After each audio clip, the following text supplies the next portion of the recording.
உருவாய் அருவாய் உளதாய் இளதாய் மறுவாய் மலராய் மணியாய் ஒளியாய் கருவாய் உயிராய் கதியாய் விதியாய் குருவாய் வருவாய் அருளாய் குகனேன்னு அந்த முருகப்பெருமானை நம்ம பாடுறோம். இப்போ நம்ம முருகப்பெருமானுடைய பல்வேறு மூர்த்திகளை நம்ம சிந்திக்க இருக்கோம். இதில் முருகப்பெருமானுக்கு ஏகப்பட்ட மூர்த்திகளும் ஒவ்வொன்றும் வேதத்தோட குறிப்பீடோடு கொடுக்கப்பட்டிருக்கு. அதை நம்ம பார்க்கும்பொழுது பார்த்தா 18 மூர்த்திகள் அந்த முருகப்பெருமானுக்கு கொடுக்கப்பட்டிருக்கு. அந்த 18 மூர்த்திகளோடையும் மந்திரமோட நம்ம இப்போ பார்க்க போகிறோம். அந்த முருகர் பலவிதமாக வர்ணிக்கப்படுறார். அதில் ஸ்ரீ தத்துவ நிதியின் ஸ்லோகங்கள் மூலமாக ஒவ்வொன்றையும் நம்ம இப்போ கவனிக்க போகிறோம். முதல் ஸ்வரூபமாக முருகருடைய ஸ்வரூபம் ஞான சக்தி ஸ்வரூபம் அப்படின்னு அழைக்கப்பட்டிருக்கு. அந்த ஞான சக்தி ஸ்வரூபத்துக்கு இருக்க ஸ்லோகத்தை இப்போ நம்ம பார்க்கலாம்.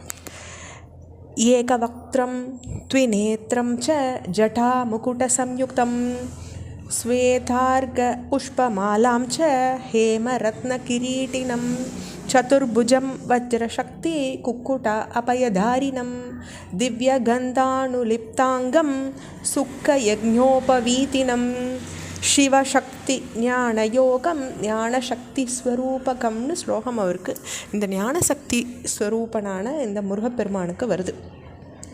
இந்த முருகப்பெருமானுடைய மூர்த்தத்துக்கு ஒரு முகம், 2 கண்கள், வெண்ணிற ஆடைய சுவாமி தரிச்சுருக்கார். சிரத்தின் மேல் இருக்குமாறு முடி போட்டுருக்கார். வெள்ளை இருக்க பூமாலையை அணிஞ்சுருக்கார். ரத்ன பதக்கமும் பொன் கிரீடமும் அணிஞ்சிருக்கிறதா வருது அந்த ஸ்வரூபம். வஜ்ரம், வேலு, சேவல், அபயமுத்திரன்னு 4 கரங்களில் இந்த மாதிரி தாங்கின்னு இருக்கார்.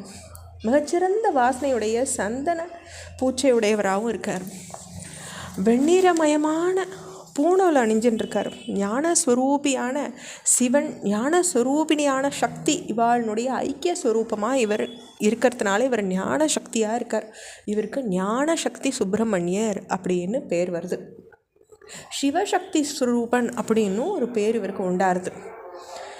அப்போது பார்வதி கிட்ட பரமன் முருகப்பெருமானுடைய பெருமைகளை சொல்லும்போது பஞ்சகிருத்திய பராச்சாகம் பஞ்சவக்திர சதாசிவ ஏகவக்திராசி பகுதா பின்னாசி பரமேஸ்வரி துவன்மயோ மண்மயோ யஸ்மாத் ஷட்வக்திர பரிகீர்த்தித்தங்கிறார்.